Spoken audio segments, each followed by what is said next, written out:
أعوذ بالله من الشيطان الرجيم بسم الله الرحمن الرحيم الحمد لله رب العالمين صلى الله على سيدنا محمد وآل بيته الطيبين الطاهرين.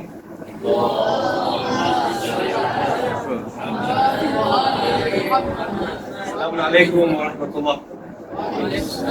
How are you all? Good? Alhamdulillah. So today's topic being Imam Mahdi week, living the Qur'an and Imam Mahdi. So two questions really here. Who can tell me what you know about living the Qur'an? What does it mean to you? When I tell you living the Qur'an, yes. Applying the lesson of the Quran in a daily life. Okay, very, very good. Anyone else? Living the Quran? I think that's a perfect answer, really well done. And what does Imam Mahdi mean to you? Yes, no. Yes. He was a kind person. He was a kind person, okay. 2 points to this group. Anyone else? Any group? Any other group? Yes, tell me. He's our third Imam. We should respect him. Oh, okay, we should respect him, yes. Okay, yes? He's the waited. The weighted one. Okay, let me rephrase the question. What does Imam Mahdi mean to you? You already asked him. Yes. Savior. Your savior. Okay. What else? Yes. He's authentic. All the things you need. Okay. Okay. Very nice answer. Have you ever heard of this concept? Active intidar. What does intidar mean? Wait. Is it active the opposite of waiting or is it different? What does active mean to you? Yes. Actively wait. What does that mean? Preparing for Imam Mahdi to come. Preparing for Imam Mahdi. But how? Yes. Constantly waiting for Imam Mahdi. How? Yes, what did you say?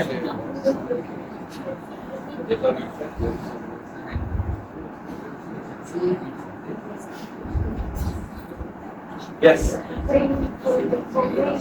Okay, so praying for him to come. Yes. Doing something under his name. Okay. Yes. Ah, very good answer. That's the dictionary definition of active intidar, if there was ever one. So, looking forward by preparing yourself and getting from. There's this website. Have you come across this website? activeintidar.com. It tells you exactly how to prepare for Imam. If ever there was a website written by Imam Mahdi, I think it would be something similar to this. 5 steps, 10 steps on how to wait for Imam Mahdi. So this website essentially, there are talks by all the scholars, you name them. Say Makki, Sheikh Nuru, Sheikh Illi, Sheikh Jafar Adek, Sayyid Amar Najwani, Sayyid Rizvi, Ayatollah Mudarrisi. So many different scholars have contributed to this website. And they have given their own nuance on what they feel how they actively wait for Imam. And also there are articles and there are resources as well and activities on them. So if you get a chance, maybe you can go to that. But I just wanted to show us one small excerpt from, who is this guy? Same. Have you heard of him before? Yes. Have you seen him before? Amazing guy, probably my age. Studied in Lebanon for a long time. Lebanon. He had to recently move out because of all the bombs that are happening. So it was quite surreal for him because he was there and all the bombs were raining down and then his teacher told him to move out because he has a bigger purpose, of course. But originally from London. So let's hear what he has to say about this.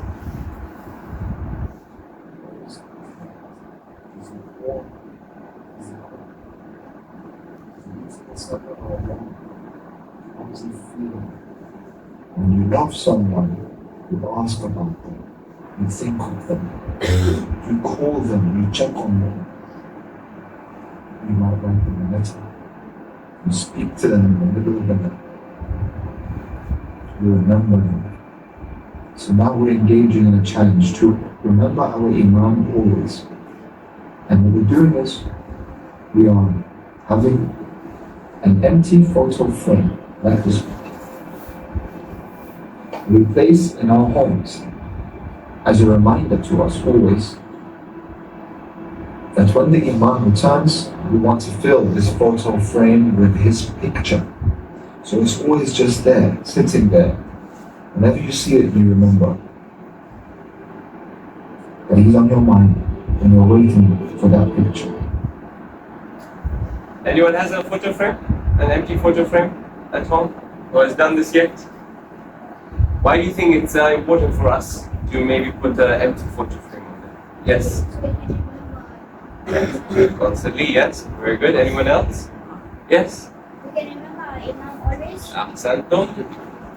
In this world of selfies, maybe we can print out a selfie picture then. But in the meantime, maybe we can write a letter, maybe we can write a few things that we can improve as people, so that it can be a reminder. Whenever we leave the house or whenever we wake up, we see that photo frame in our room or in our living room, and it has written all those characteristics that I want to become, so that my Imam can recognize me and that I can be close to my Imam. Perhaps that's something that we can do. Inshallah. Maybe Madrasah can organize vouchers for photo frames, or give photo frames to the kids so that we can have them. So what? Now, in terms of the Quran, we said living the Quran is something that we can take lessons from. What's in your words, in your mind, what do you think a good relationship with the Quran is? MashaAllah, Mombasa, we're all good with Quran reciters, most of us. We have good Quran teachers. We do Hifz, we've taken part in QC, we did well in QC as well. We did Ma'rifah as well. We did quiz. What else did we do? What's your relationship with the Quran? What's a good relationship with the Quran in your mind? We'll go group by group. This group. 5 seconds. Yes. Reciting daily. That group. What do you think? 5, 4. Besides, that's a good relationship with the Quran. That group. 5, 4. Reading it every day and making connections with it to our daily life. How do you connect it to your day-to-day life? Understanding it. Understanding what the Quran mentions. Okay, I'll come to it. Okay, very good. This group. 5, 4, 3.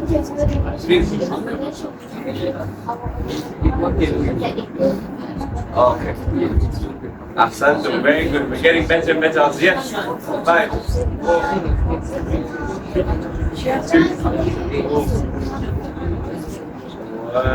You were just trying to connect the two. It didn't make sense. That group. Using it in our daily lives. How do you use it in your day-to-day lives? Carrying it in your pockets? We learn about it and then we share that knowledge. Okay, very good. Very good. That group at the back. 5, 4. Reading and understanding the tafsir of the Quran. What good does that have for me? Huh? Have some knowledge. Okay. It's not Knowledge enough? like laws, you know, what's right and Okay, very good. So applying it. Yes? Same thing? What were you going to say? Lesson in our life, like kindness, showing forgiveness. Very good. Very good. What's in this group? Favorite story from the Quran? For Yusuf. Nice. Nice. So you just need to make me happy. Okay. That group. The elephant. Why?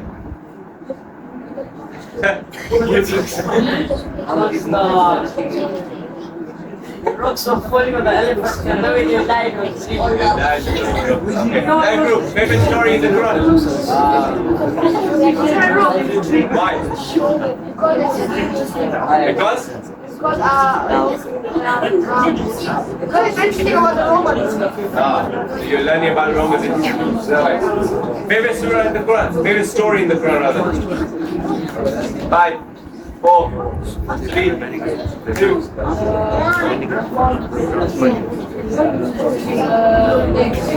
Huh? Palm trees to relate, right? Ah, okay. That group. 5. Professionals, Why? patience, This group. 5. During Ansabur, because when Muhammad was the bad guys were after him, he had entered the cave, and then a spider built a web, like a huge web blocking the cave. Then the enemy thought that Muhammad couldn't enter. Story of the spider that comes in. Okay, very good. 5, 4, 3, 2, 1. Say quickly. Any story? My feet. That's All it. defense. Ah, okay. Let's go. Musa, why? Sorry? Faith in Allah. You don't. Yeah. I promised Gabriel because we're going to go through Prophet Musa's story. You read my notes? Great minds. So today we're going to go, you know how on social media we have POVs. You know what POVs are? Point of view. So today we're going to go through a point of view of Prophet Musa's life. 3 though. And going to see what it really felt like for Prophet Musa and his family, and see why Allah subhanahu wa ta'ala loves this story, because the Quran is full of Prophet Musa's stories. So, I want to take you back to the time when Prophet Musa was a little baby. At that time, Fir'aun had a dream. What was his dream? That there's going to be this little kid that's going to overthrow him. So what does Fir'aun start doing? Kills all babies. Boy, All these pictures that you see from Gaza, at that time as well, the Fir'aun was killing all baby boys. Now, at that time, what happens? Prophet Musa's mother gives birth to a baby boy. Now, just imagine the panic and the anxiousness that Prophet Musa's mother is feeling. So much so that she's wondering what to do. But this mother of Prophet Musa had so much faith in Allah subhanahu wa ta'ala. And obviously Allah subhanahu wa ta'ala had a plan for Prophet Musa, right?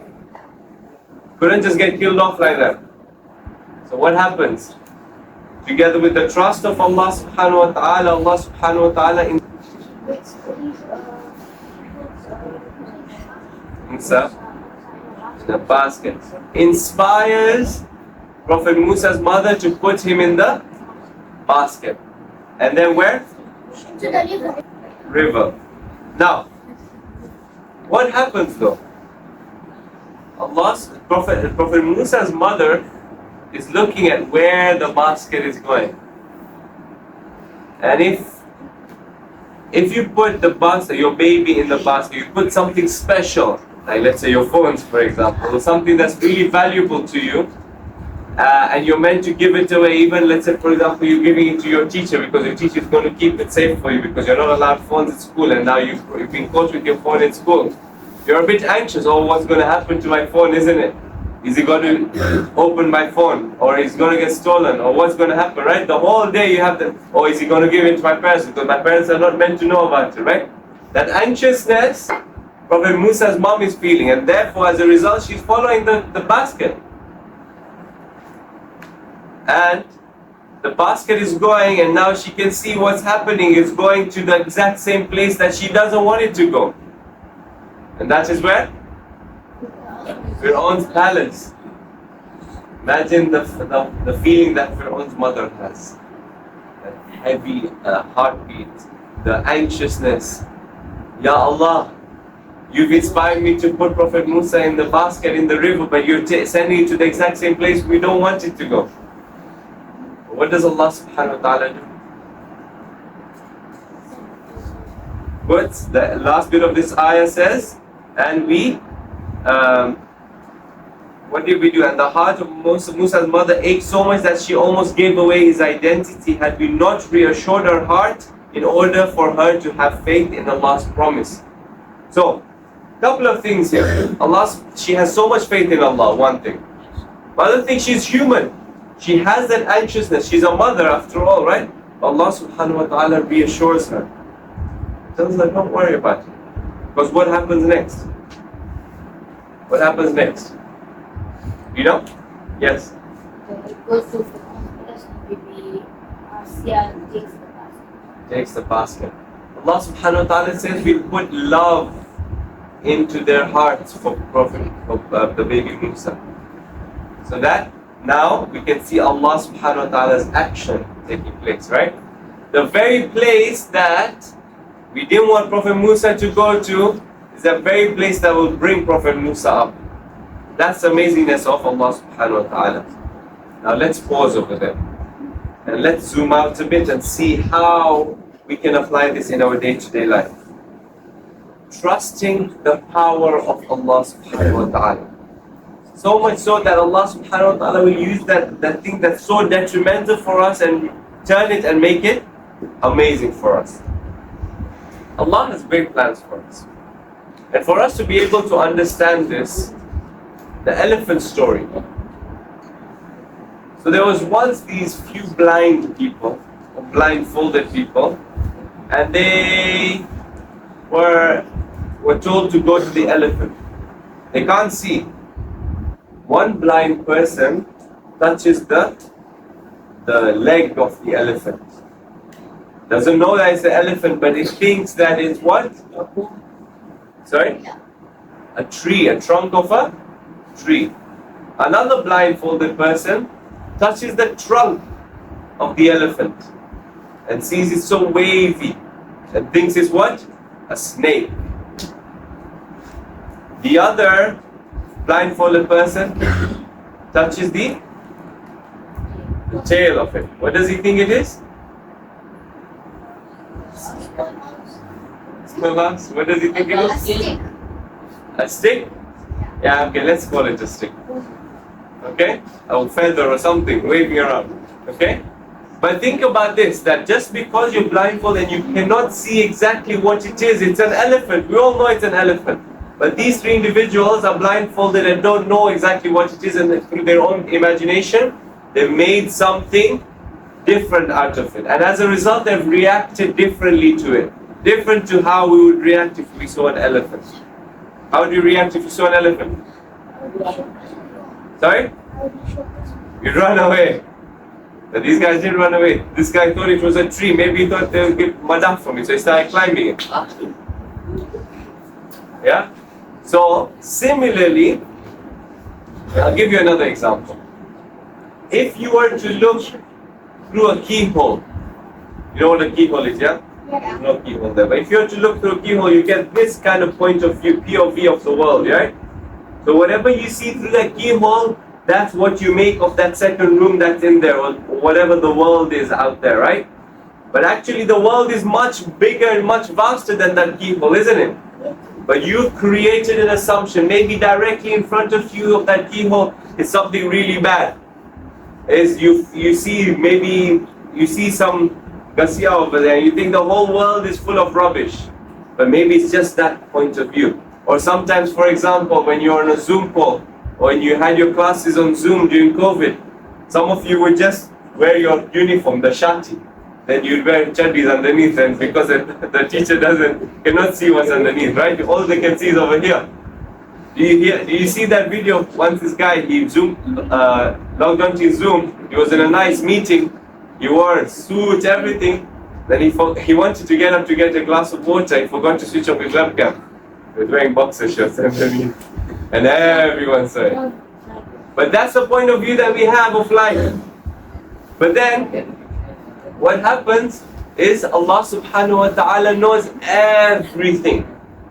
He's seeing the point of view of the whole world, he's seeing our point of view of our life. But yet, we are just seeing that small thing. And whenever a small problem comes about, we think, Ya Allah, what's happening to my world is upside down, my world is so difficult, my life is very hard. But we don't know that these are the kind of things that are actually helping us, making us stronger. making us better human beings, so that then something further down the line is going to prepare us for that. Okay? So these are the things that we need to remember whenever Allah subhanahu wa ta'ala is, whenever we have something difficult or something easy, we need to not be too overjoyed or too over sad about the thing. We just need to remember Allah subhanahu wa ta'ala has a plan for us. So as a result, what happens when we're playing football, whether it's on the field here or on FIFA, and then we hear the adhan coming? What do we do? Yes? We have to go personally off the TV and then we go personally. Why? Because when you hear the azan, you have to talk to Allah because Allah is calling you. Ah, son, but why? This group.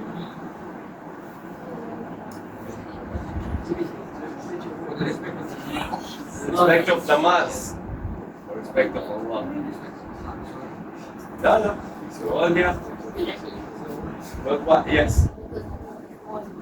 Are we just saying that in practical terms? Have we done that straight away? Or are we all guilty? I'm guilty of it. Sometimes what I don't want to see what time is, because then if I don't hear the adhan, then and Maghrib time I haven't seen the clock, so technically I'm good.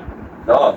We need to be yearning for Salat, and because we need to be yearning for Allah subhanahu wa ta'ala. But sometimes the game is so interesting. I have passion for my team. Liverpool supporters here? But I'm going to score it, 5 minutes left. We can pause the game. Allah subhanahu wa ta'ala is more important. But we say this, but then sometimes it's difficult because we've not truly grasped the whole concept of it. So, question, how do we trust Allah subhanahu wa ta'ala as youth or as students? Yes?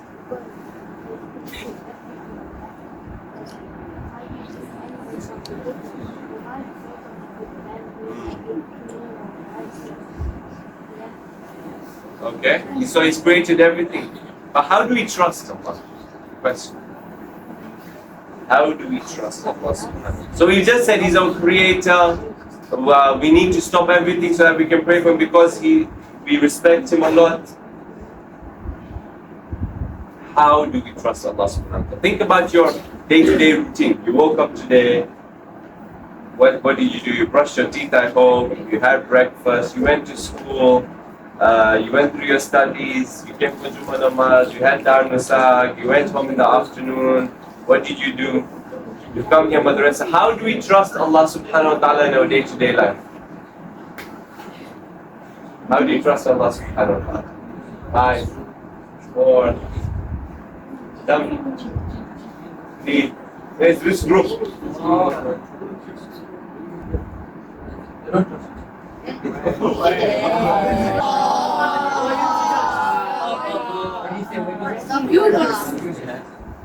One. Explain the question. Do you want to interpret? Why don't you understand?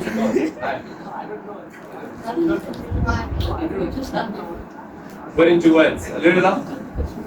How do you trust Allah subhanahu wa ta'ala as a youth or as a student?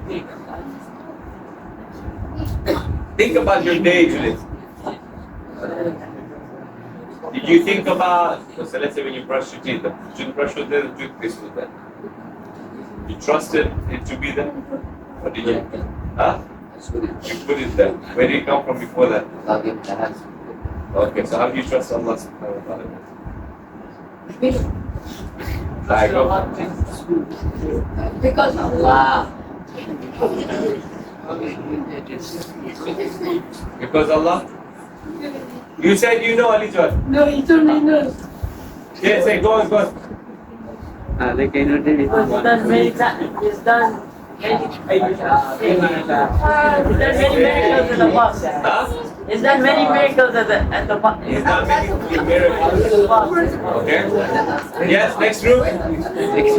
Go for it. How do you trust Allah subhanahu wa ta'ala? How do you trust Allah subhanahu wa ta'ala? By keeping us safe. Okay, so what? Boys. If you don't want to answer, then you keep quiet. That's the minimum. Now, don't be like girls. Like for example, we're traveling, like we're on a plane, we pray that he gives us the safe journey to do our flight. Okay. So you trust Allah to keep you safe. Okay. How else do you trust Allah? So, you know when we schedule our time, up to I think Mombasa we're okay. Because we wake up for Fajr, our school days, we pray Jamaat Namaz, here for Madrasah. So our schedule is log-bug around Namaz. But then when you go for the studies, for example, now you all of a sudden have so much freedom. These are things that you have to think about, how we're going to schedule our time. Or when you go on holiday, for example, all of them, you go to a place where there's no mosque, or you don't have a timing. We need to make sure we keep that front of mind. Because Allah subhanahu wa ta'ala has a plan. Now, Allah subhanahu wa ta'ala says this amazing thing. إِن يَنْصُرْكُمُ اللَّهُ فَلَا غَالِبَ لَكُمْ. If Allah helps you, no one can defeat you. You know, sometimes, for example, in school or in Madrasah, we always have these people. For some reason, there's always these people in life. Hopefully, we're not these kind of people who are scared of, or who always make fun of others, who always make life a bit difficult for us. But then sometimes we just can't be bothered with them, or we just don't want to be with them, but then sometimes they just appear in our lives, you know. Or sometimes they just pressure us to talk or to make fun or not to pay attention in class. But then we can't stand up to them because we're too scared to stand up to them. But now we have this decision to make. Do I make fun with him because he's pushing me to make fun? Or do I know Allah subhanahu wa ta'ala will not be happy with me? Or is he saying, oh, let's go out, but the month time is in 10 minutes. No, we'll be back in this, what's 10 minutes? We'll be back in 20 minutes. 10 minutes, Allah subhanahu wa ta'ala has given us plenty of time.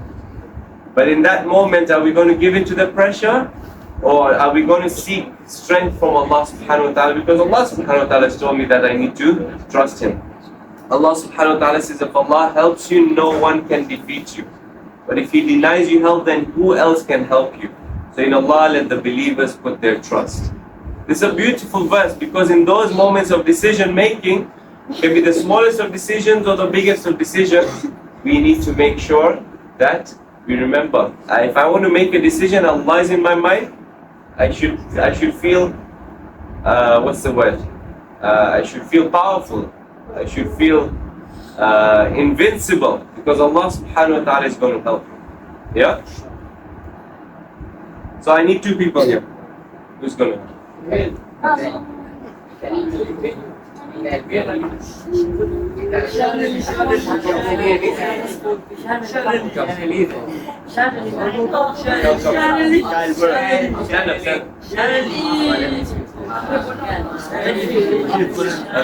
this kid. So what I want you to do, are you friends? I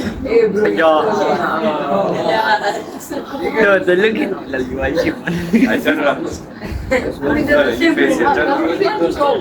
need you to trust Him with your life.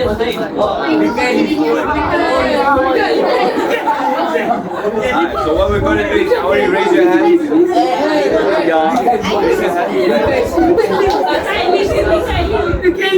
We're going to catch you, yeah? You trust me to catch you. I want you to fall down. 3, 2, 1. You move so far, Michelle. Alright, 3, 2, 1. Catch it like this. 3, 2, 1. What happened here? What happened here? He didn't trust him, huh? Why didn't he trust him? He didn't know how he did it. Sit down, sit down. Why didn't he trust him? Sit down. Why didn't you trust him? He wouldn't catch you. Why? You don't know. Because maybe he's a human being. Maybe he gets distracted by others. Maybe he has other thoughts in his mind. He wanted you to fall down. But those are all things that you expect from a human being. That's why you don't trust human beings fully. But what if he fully trusted him? He would have fallen nice.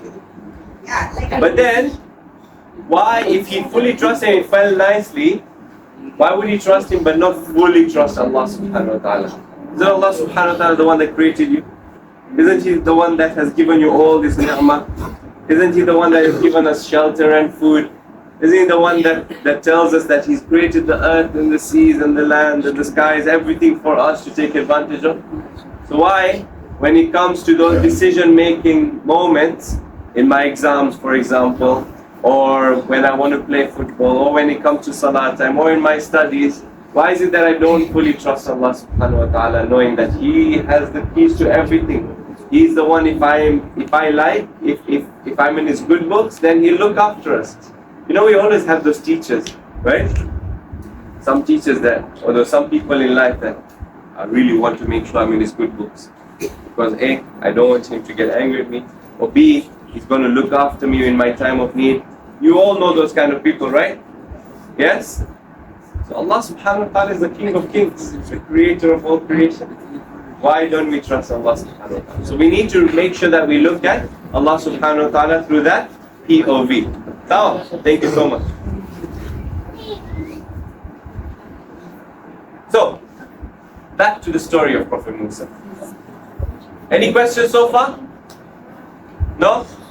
So we see Prophet Musa's mother has trusted Allah subhanahu wa ta'ala so much that she put Prophet Musa in the basket in the river and gone through. Even though gone to Prophet Musa, gone to the palace, she still has that trust. And as a result, Allah subhanahu wa ta'ala gives us that sukoon. Sometimes we have that discontentedness in our heart.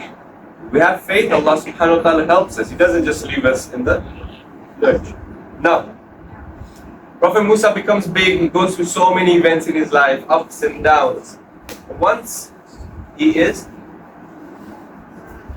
talking to Allah subhanahu wa ta'ala. He's walking with his family and all of a sudden he sees a fire out in the distance.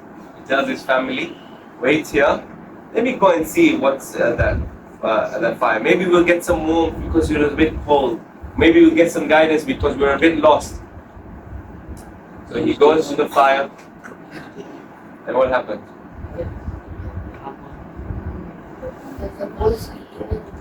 That's Allah subhanahu wa ta'ala's voice. And He tells him, Musa, listen up. Take your shoes off. Firstly, He tells him that, but that's a story for another day. But then, they talk and then Allah subhanahu wa ta'ala tells Prophet Musa that I endeared you with love from me. So that وَلِتُسْنَعْ عَلَىٰ عَيْنِ you need to bring the stuff, that's okay. Where's one? Thank you.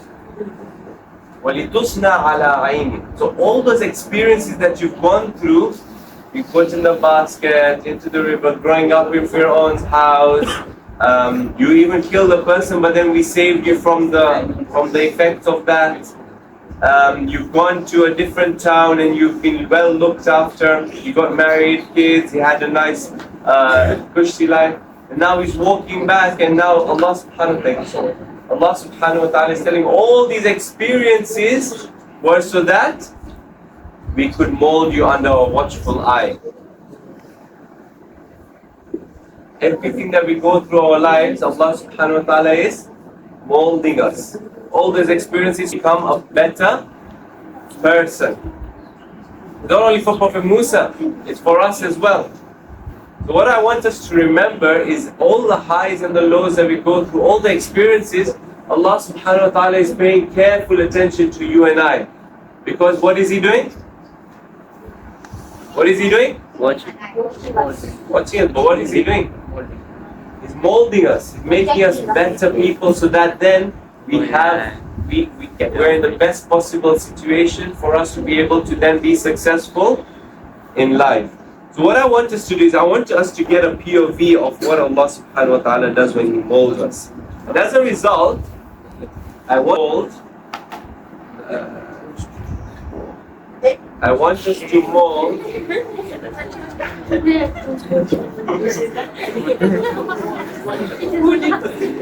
I want us to mold an art. I want us to mold an art. pay careful attention to the art. I want you to design it in your own particular way that you feel would make you survive. Let's say, for example, you're on the ark of Prophet Nuh at that time when everyone needs to be saved. Okay? You need more trays and probably alright.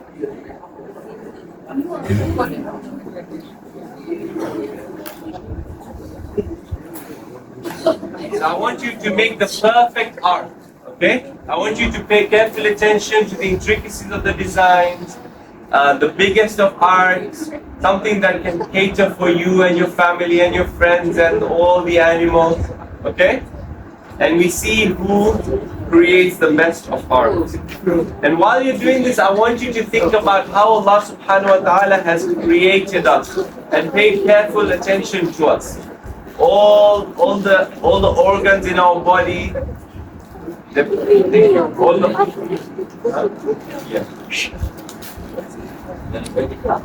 Yeah. We have enough.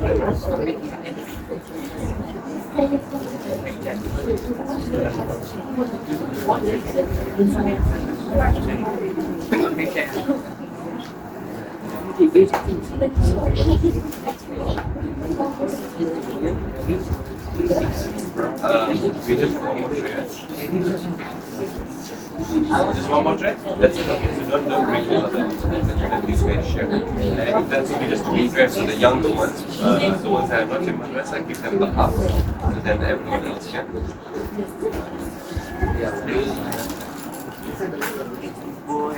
Okay, groups, take your things, please.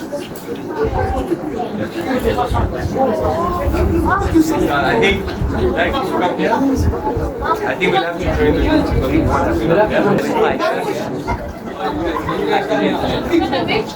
Does everyone know what we're doing? Any questions? Any questions?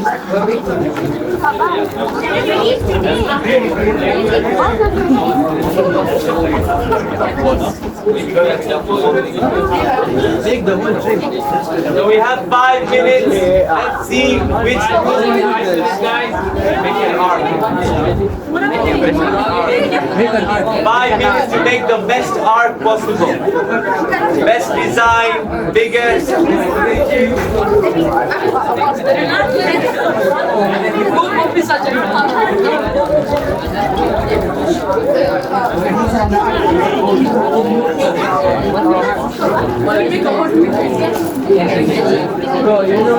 Literally, you have 4.5 minutes left.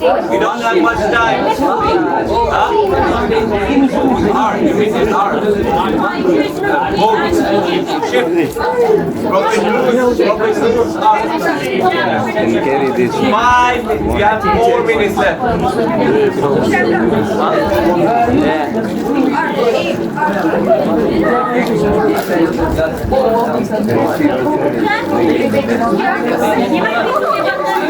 Not now.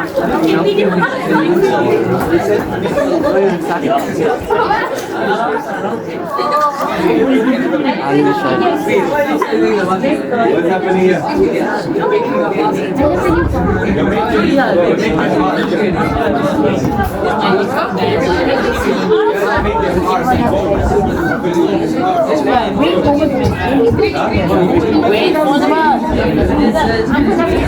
Make your boat.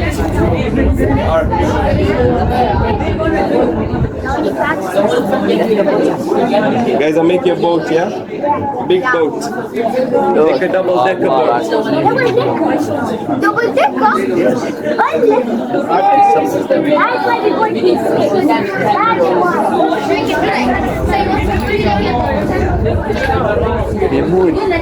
Want to make a double-decker one?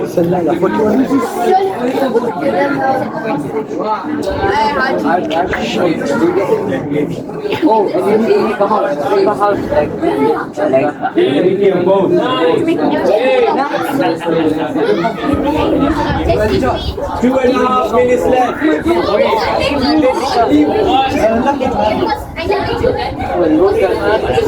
Oh, maşallah.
Okay, you heard that? I want you to discuss how that is molding us through this experience.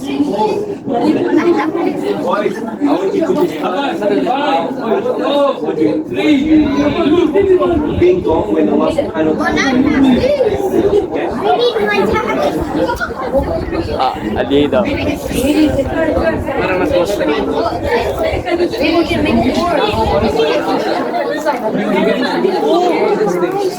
One more minute.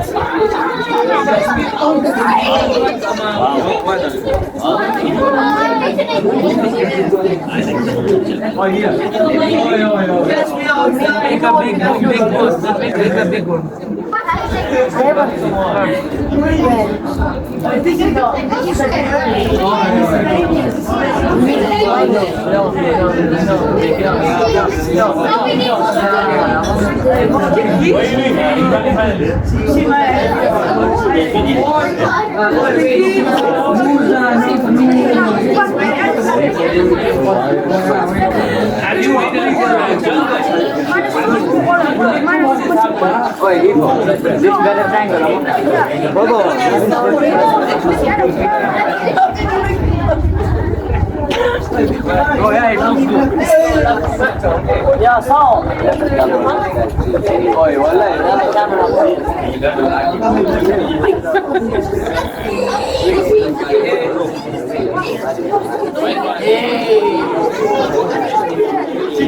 Check the profit monkey. Where is the pin?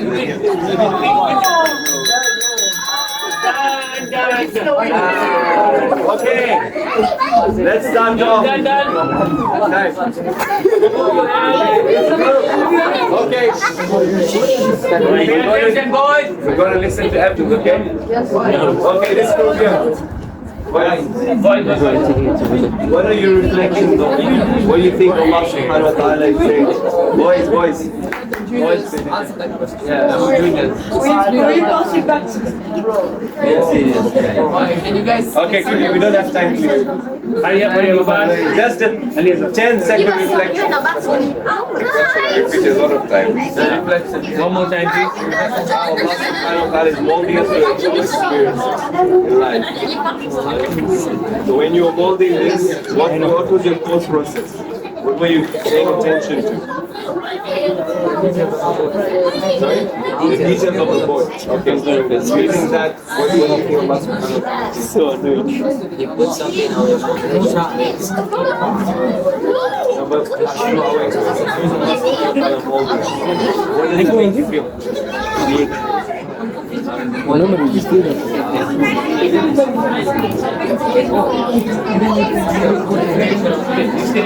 Can I add one guidance? So, for example, in the beginning, it was not like this.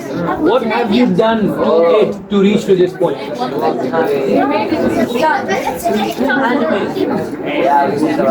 You destroyed it, isn't it?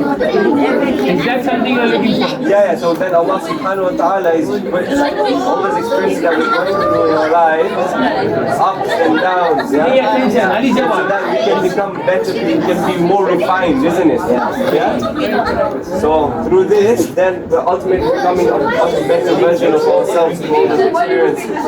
So when you go through your ups and downs in life, don't get too sad or too happy. No, it's part of the process. Yes? It's all part of the process.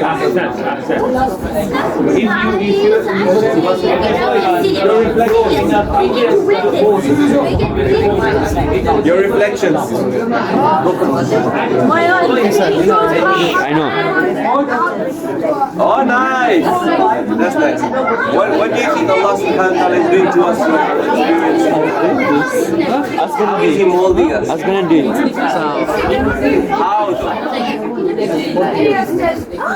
How? Is playing football part of the molding process? Is getting injured while playing sports?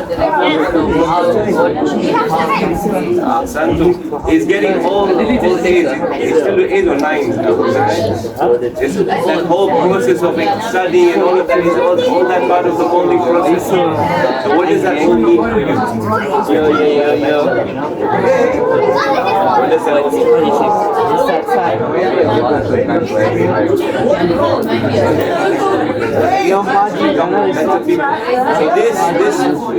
So this clay started off as just a block. Yeah? It all starts off as just a block. Yeah? And then we made it more refined, isn't it? Through molding and twisting and whatever.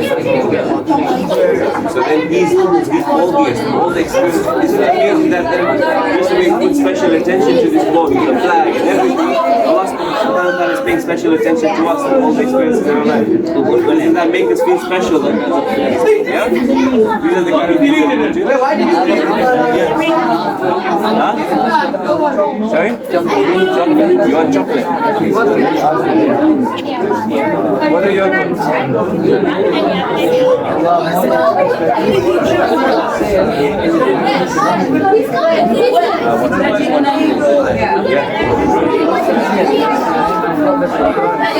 Oh, beautiful. Very nice. What are your reflections?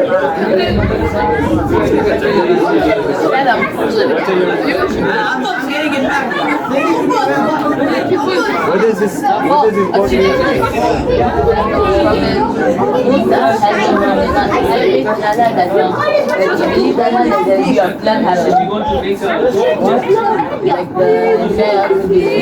No, what does this process of war? It's a very nice book, by the way. Very nice. So this process of molding it. Look how nice it looks. Teamwork, but also it started off with a block, and now it's become such a nice book, right? Allah subhanahu wa ta'ala, we start off with each block and then what have you done?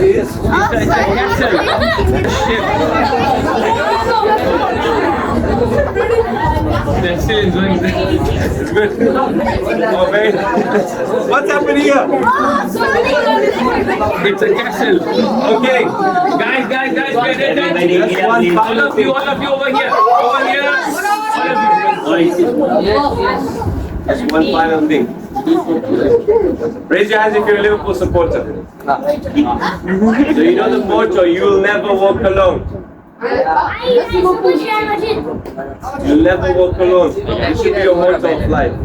Anything that happens in our lives, everything that we're doing, Allah subhanahu wa ta'ala is with us at all times. Remember, He is paying careful attention to, just the way we pay careful attention to this mold, the mold clay, and like twisted it and turned it and made it into such a beautiful piece of art. All the experiences that we're going through in our lives, we must know that we're not walking alone. Allah subhanahu wa ta'ala is trying to make us the most amazing version of ourselves. Okay? So then ultimately, then we can all become familiar to our Imam, and we can all be close to our Imam, and we can be the best of companions for Imam. That's the model that we need to be. Okay? Inshallah, we can all aim to use the Qur'an and connect with the Qur'an so that we can become the best version of ourselves. Inshallah. Let's recite aloud. Salawat ala Muhammad wa ali Muhammad. صلوا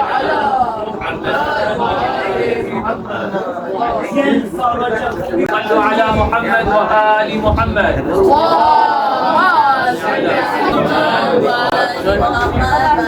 So Alhamdulillah, today we had brother Imranali Khaki over here, and I'm sure you enjoyed the practices and the kinesthetics that we had over here.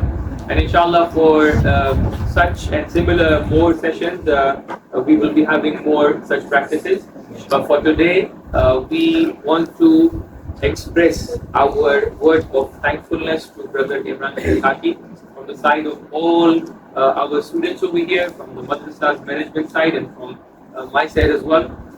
We want to thank you for this time that you have taken out and presented this wonderful practice over here. And inshallah, in future as well, whenever you are coming to Mombasa, please let us know. And next time, maybe we can be more attentive to the discussions, yeah, and the practices. And for sure, with much more of exciting practices, we are going to benefit from your discussion. Thank you so much for being over here, for giving us your valuable time, and may Allah reward you best for that. Inshallah, we are going to have one session with your wife as well, isn't it? For the ladies section. Inshallah, we'll benefit from that session as well. Jazakumullah khairan. Thank you so much for that. Sallu ala Muhammad wa ali Muhammad.